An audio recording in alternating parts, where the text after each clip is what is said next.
Good morning or good afternoon or good evening, whenever you're joining me.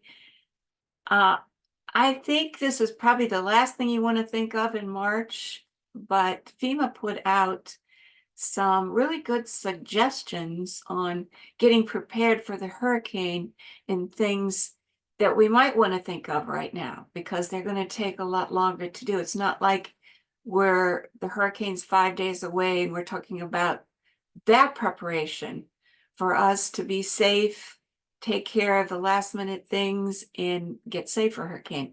These are about protecting your property. And I think some of them are really very good. And I would like for you to share your ideas with us, because there's people that's lived in Florida all of their life. They know what needs to be done to take care and to protect their properties, because they've been here so long. They know what needs to be done. Here's a few from FEMA. And why? Because it helps reduce losses. These are things that'll keep you from losing a lot of equity in your home. It gives you the ability to withstand the storm and possibly stay in your house rather than leaving.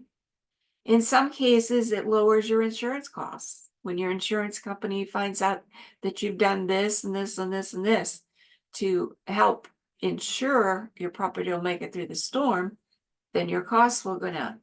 It can also increase your property value. You're selling to people a lot of times out of state. And a lot of times they don't live here during hurricane season. They want to make sure their property is going to be secure.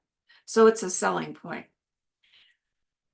Number one thing is to elevate things like your utilities from flooding, the things that are down on the ground level or maybe even below sea level that need to be put up. So if you do get 1 or 2 feet of flooding that comes through there, it's not going to affect it. That would be any of your utilities and other important items like your AC units. If they could be put up out of the water, you might have AC after the storm. The second thing they said is hurricane shutters. A lot of people don't have them in Florida.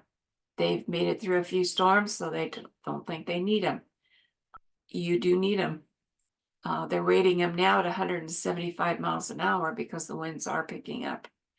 So check into that. That's something that's going to take a little bit of time to get them put in. You can reinforce your doors, your windows, your garage door especially, so that the wind doesn't come just blow it right out, because that happens. And you can find materials to protect the low areas in your home, flood resistant materials, insulation board, wall board, and tile instead of carpet when the water does seep in. And fuel tanks. A lot of us use propane, for so many things, and some of them are rented. They need to be up off the ground.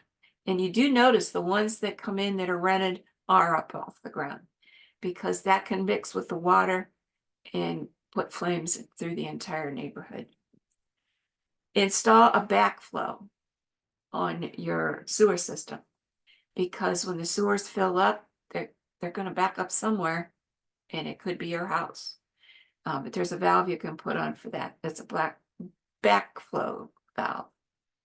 And there's a water veneer that you can put on exterior walls in places that are going to be in the water, and it helps protect it from the water. So those are a few things that they've given us for that.